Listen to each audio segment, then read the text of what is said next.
নমস্কার বন্ধুরা, village food with মিনুতে তোমাদের সকলকে স্বাগত জানাই। আজকে আমি তোমাদেরকে তৈরি করে দেখাবো একদম দোকানের মতো নরম তুলতুলে স্পঞ্জি কেক কী করে বাড়িতে বানানো যায়।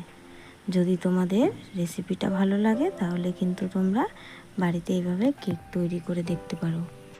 প্রথমেই দেখো আমি এখানে নিয়ে নিয়েছি একটা বাটি, আর এতে আমি একটা বাটি মেপে দিয়ে দিলাম পরিমাণ মতো চিনি গুঁড়ো। চিনিটাকে কিন্তু আমি গুঁড়ো করে নিয়েছি যাতে তাড়াতাড়ি গলে যায়। তারপর এখানে আমি দিয়ে দিলাম 3টে ডিম, তোমরা কিন্তু চাইলে কম বেশিও দিতে পারো। আর দিয়ে দিলাম পরিমাণ মতো নুন। আর এখন এটাকে আমি ভালো করে একটু মিক্সড করে নেব। আর কেক তৈরির সময় যত ভালো করে ব্যাটারটা মিক্সড করবে তত কিন্তু কেকটা ভালো হবে।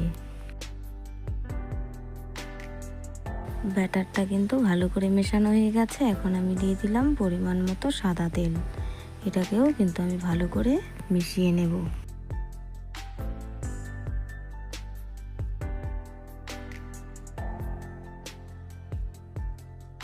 এখন আমি এতে দিয়ে দেব 1 বাটি ময়দা। এই ময়দাটাকেও আমি সব কিছুর সাথে ভালো করে মিশিয়ে নেব। আর এই ব্যাটারটা কিন্তু খুব ভালোভাবে মিক্সড করতে হবে। আর যদি শক্ত থাকে তাহলে কিন্তু কেকটা ভালো হবে না, আর বেশি পাতলা হলেও কিন্তু ভালো হবে না। দেখো ব্যাটারটা কিন্তু ঠিক এরকম বানাতে হবে। এবার দেখো কেক বানানোর জন্য আমি এখানে একটা বাটি নিয়ে নিয়েছি, আর এতে কিন্তু আমি সাদা তেল দিয়ে ভালো করে লাগিয়ে নেব।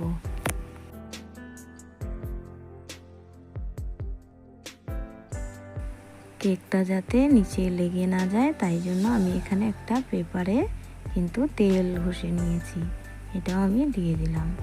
এখন আমি দেখো ব্যাটারটা কিন্তু দিয়ে দেব। আর তার আগে এই ব্যাটারে আমি দিয়ে দিলাম একটা ইনো। এই ইনোটা দিয়ে কিন্তু আরেকবার ভালো করে মিশিয়ে নেব। তারপর এই ব্যাটারটা আমি বাটিতে ভালো করে ঢেলে নিয়েছি। দেখো এবার এটাকে কিন্তু আমি কড়াইতে বসিয়ে দেব। কড়াইটা আমি আগে থেকেই রেডি করে রেখেছিলাম। কড়াইটা সামান্য গরম করে এতে দিয়ে দিয়েছিলাম নুন। আর এখন আমি বাটিটা এই নুনের উপর বসিয়ে দেব। বসিয়ে একটা ঢাকনা দিয়ে ভালো করে ঢেকে দেব। তারপর আমি এটাকে আধ ঘন্টা পর ঢাকনা খুলে দেখব। আধ ঘন্টা পর আমি কিন্তু ঢাকনা খুলে দিয়েছিলাম, কেকটা কিন্তু তখনও হয়নি। তারপর আমি কিন্তু আবারও ঢেকে দিয়েছিলাম। আর 15 মিনিট পর এখন ঢাকনাটা খুলছি। এখন একটা কাঠির সাহায্যে আমি দেখব কেকটা কেমন হয়েছে। কাঠিটাকে এখন কেকের মাঝখানে দিয়ে দেখে নিলাম। দেখো কেকটা কিন্তু হয়ে গেছে, কাঠিটাতে কিন্তু কেকের কোনো অংশ লাগেনি। এখন এই ছুরির সাহায্যে আমি কিন্তু কেকের চারপাশটা কেটে নেব। তারপর কিন্তু একটা থালায় এটাকে নামিয়ে নেব। দেখো এইভাবে আস্তে আস্তে কিন্তু ছুরিটা দিয়ে চারপাশটা কেটে নিতে হবে।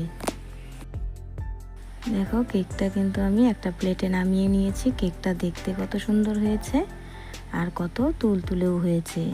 এতে কিন্তু আমি কোনো ড্রাই ফ্রুটস ব্যবহার করিনি, তোমরা কিন্তু চাইলে ড্রাই ফ্রুটস দিতে পারো। দেখো কেকটা কিন্তু খেতেও ভালো হয়েছিল। তোমাদের যদি রেসিপিটা ভালো লাগে তাহলে তোমরা কিন্তু বাড়িতে তৈরি করতে পারো। আর এভাবে কিন্তু কেক তৈরি করা খুবই সহজ। রেসিপিটি ভালো লাগলে ভিডিওটিতে একটি লাইক করো, আর চ্যানেলটি প্লিজ সাবস্ক্রাইব করে সঙ্গে থেকো।